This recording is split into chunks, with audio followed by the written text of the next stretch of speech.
Et j'ai entendu une courte histoire qu'on raconte comme une blague, mais ça dit beaucoup de choses. C'est une histoire qui se passe au ciel. Hein. Alors il y a des gens qui prient, qui demandent mon Dieu, mon Dieu, mon Dieu, mon Dieu. Et Dieu, il a l'air un peu absent.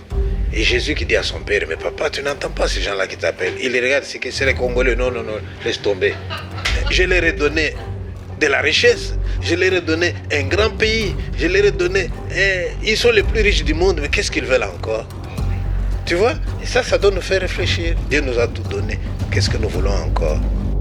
La seule question qui me revient en tête est celle de savoir si ce n'était pas une abomination pour la République démocratique du Congo de figurer parmi les pays quémandeurs du monde alors qu'il ne lui manque rien en termes de ressources naturelles pour être l'un des acteurs de premier rang dans l'économie du monde.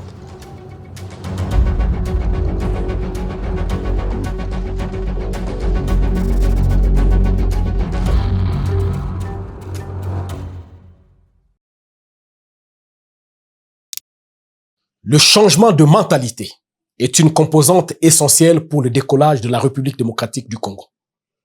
Il implique une transformation à la fois individuelle et collective, soutenue par des réformes institutionnelles et des initiatives éducatives. Quand on définit un idéal, c'est comme je suis père de famille. J'ai dit par exemple que à la maison, l'idéal de ma famille, c'est de ne pas voler, de ne pas tromper. Et je commence moi-même par voler et tromper.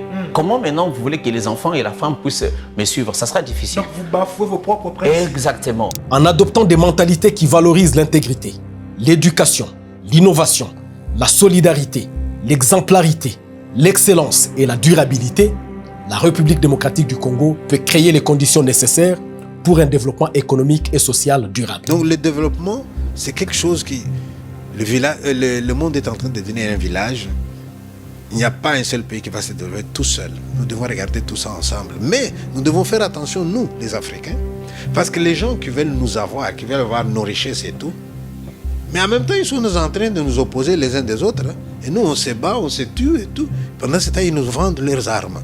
Ils prennent nos richesses. Et nous, on est en train de nous tuer en voisinage. Ça, c'est triste. Je suis RDC, vous êtes RDC. Le changement passera par nous. Par la grâce de Dieu.